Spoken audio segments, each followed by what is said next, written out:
Thank you, everyone.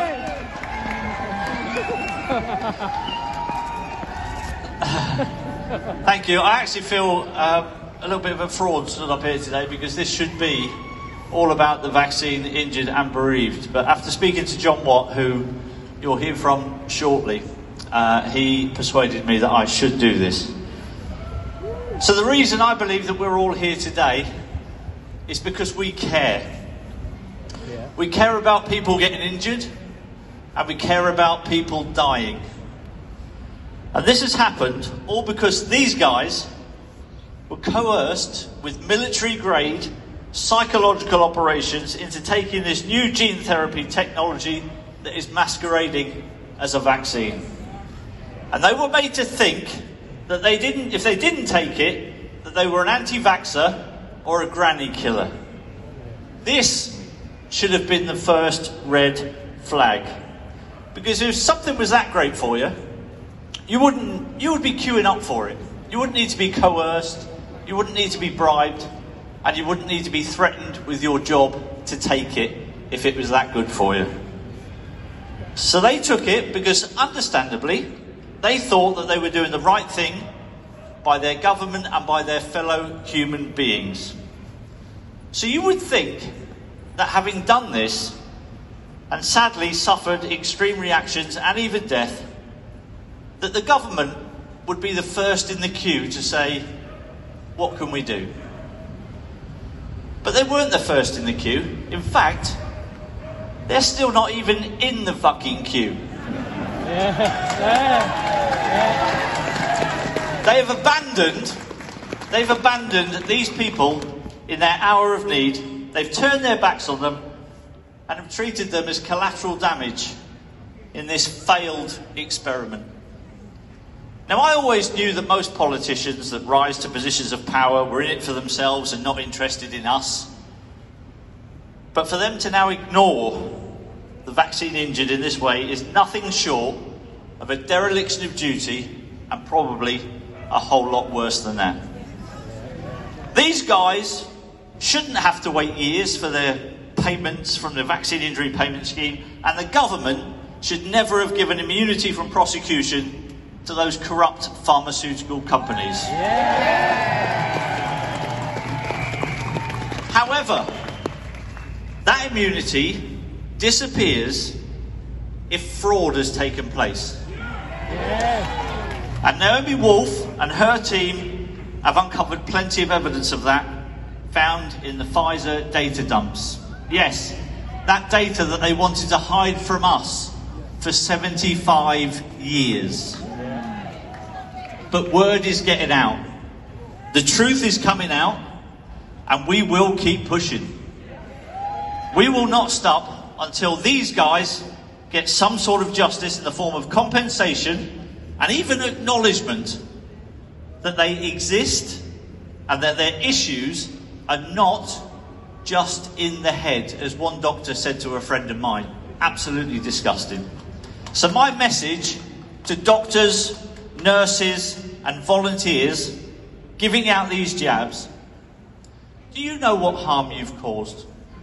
These injections you're giving out, they don't stop you catching COVID.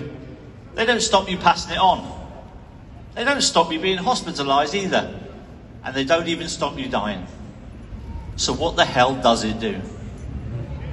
I'll tell you what it does. It injures people and kills them on a scale we've never ever seen before.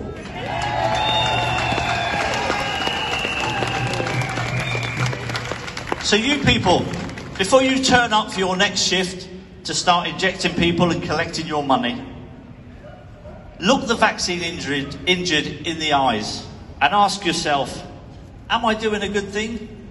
Or have I just convinced myself that I'm doing a good thing?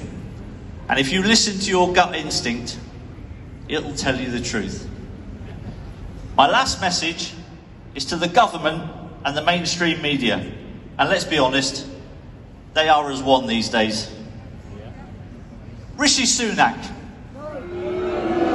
Yeah.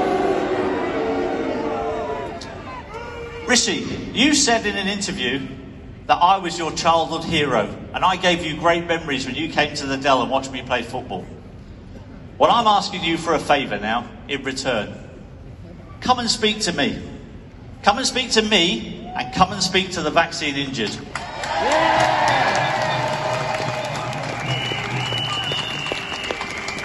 Come and listen. Come and listen to their stories and prove that you can be a leader for everyone and not just for your overlords at the World Economic Forum.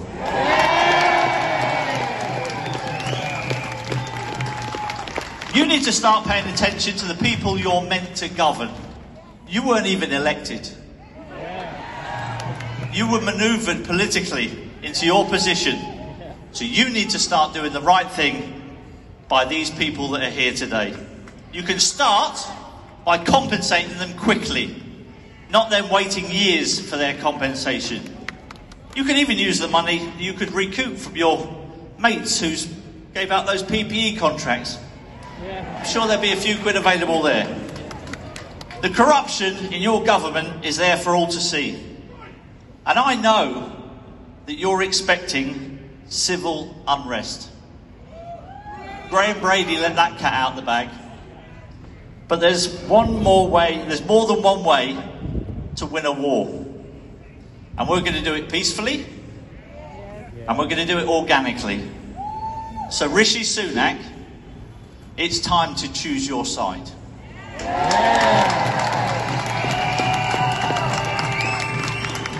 And that just leaves the mainstream media.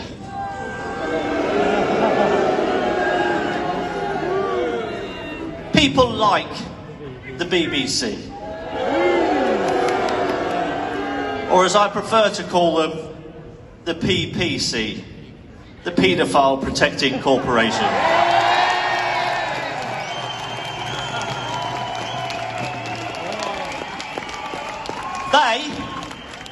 They behind us there, over the last few years, have done more harm to people's health than any man-made virus could ever fucking do.